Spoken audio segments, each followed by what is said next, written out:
hello guys আজি India আৰু শ্ৰীলংকাৰ মাজত 2023 এছিয়া কাপৰ ফাইনাল মেচখন হ'ল আৰু ফাইনাল মেচখন চোৱাৰ বাবে সকলোৱে ইমান ধুনীয়াকৈ মনত এটা জোশ লৈ যে এটা ফাইটৰ দৰে এটা খেল হ'ব যে সবে চাই এনজয় কৰিব খেলটো কিন্তু খেলটো আৰম্ভ হোৱাৰ লগে লগে আৰম্ভ হোৱাৰ আগতেই শ্ৰীলংকা যেটো এটো এছিয়া কাপত হৈ গ'ল গোটেইটো মেচতে প্ৰত্যেক দিনাই যেটো হ'ল হেতু আজি অলপ হৈছে অলপ বৰষুণ আহিছিল কিন্তু মেচটো আৰম্ভ হোৱাৰ লগে লগে যেটো মোহাম্মদ সিৰাজৰ যেটো তুফান যেটো ধুমুহা আহিছে তাৰ আগত শ্ৰীলংকাৰ কোনো ব্যাটসম্যানে টিকিব নোৱাৰিলে ক্ৰিকেট ইতিহাসত এনেকুৱা ধৰণৰ কিছুমান মেচ হয় যাক সদায় মনত ৰাখা হয় আৰু আজিৰ যেটো ইণ্ডিয়া আৰু শ্ৰীলংকাৰ যিখন মেচ হ'ল সেই মেচখনো ইতিহাসত মনত ৰাখা হ'ব আৰু ইয়াৰ লগতে মোহাম্মদ সিৰাজৰ দৰে বলাৰ সকলকো মনত ৰাখা হ'ব গাইস আৰু এটা কথা হ'ল যে আপোনালোকে নিশ্চয় জানে যে যিকোনো এটা ডাঙৰ টুৰ্নামেণ্ট হয় য'ত সদায় ব্যাটসম্যানৰ বিষয়ে আলোচনা কৰা হয় যে ব্যাটসম্যানৰ কাৰণে বা কিবা এটা টাৰ্গেট দিলে হেতু চেজ কৰিলে ব্যাটসম্যানৰ চেজ কৰিলে হেতুৰ বিষয়ে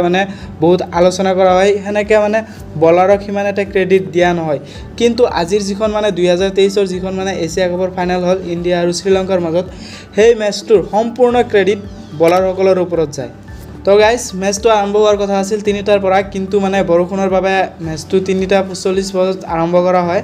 আৰু প্ৰথমতে শ্ৰীলংকাই টছ জিকি বেটিং কৰিবলৈ সিদ্ধান্ত লয় কিন্তু বলিং কৰিবলৈ আহি জাসপ্ৰীত বুমৰাই এটা সুন্দৰ এটা পাৰফৰ্মেন্স দিয়ে আৰু লগতে 3 নম্বৰ বলটোতে প্ৰথম ওভাৰৰ 3 নম্বৰ বলতে এটা উইকেট লয় আৰু তাৰ পিছত 2 নম্বৰ ওভাৰটো কৰিবলৈ আহে মোহাম্মদ সিৰাজ প্ৰথমটো ওভাৰত একো ৰানো এটাও দিয়া নাছিল আৰু এটা উইকেটো পোৱা নাছিল কিন্তু আকৌ যেতিয়া মোহাম্মদ সিৰাজ বলিং কৰিবলৈ আহে তোৰ 2 নম্বৰ ওভাৰটো সেই 2 নম্বৰ ওভাৰতে আজিৰ যিখন মেচ আছিল সেই মেচখন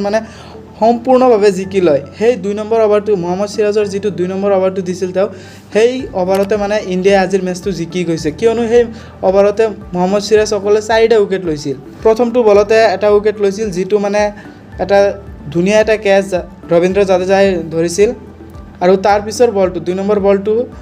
ডট গৈছিল আৰু 3 নম্বৰ বলটোত LBW হয় সাদিৰা নামৰ যিজন শ্ৰীলংকাৰ ব্যাটসম্যান আছে তেওঁ আউট হৈছে তাৰ পিছত যেটো 4 নম্বৰ বলটো আছিল সেই 4 নম্বৰ বলটোতো এটা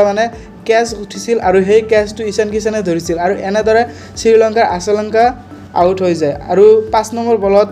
এটা 4 খায় আৰু তাৰ পিছত যেটো লাষ্ট বল আছিল সেই বলটোতো এটা উইকেট পায় যেটো KL ৰাহুলে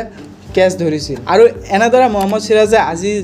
7টা ওভাৰ কৰিছিল আৰু 7টা ওভাৰত মাত্ৰ 21 ৰান দি 6টা উইকেট লয় আৰু ইয়াৰ লগতে জাসপ্ৰীত বুমৰাই এটা উইকেট লৈছে আৰু হাৰ্দিক পাণ্ডে 3টা উইকেট লৈছিল আৰু শ্ৰীলংকাৰ ব্যাটসম্যানসকলে 10টা উইকেট হেৰুৱাই মাত্ৰ 50 ৰান 50 ওভাৰৰ খেলাত মাত্ৰ 50 ৰানৰ এটা টাৰ্গেট দিয়ে 50 ৰানৰ টাৰ্গেট দিয়ে 50 ৰান তেওঁলোকে লৈছিল মাত্ৰ 51 ৰানৰ টাৰ্গেট দিয়ে ODI যেটো এছিয়া কাপ ফাইনালতো এনেকুৱা এটা পাৰফৰ্মেন্স শ্ৰীলংকাৰ তৰফৰ পৰা আশা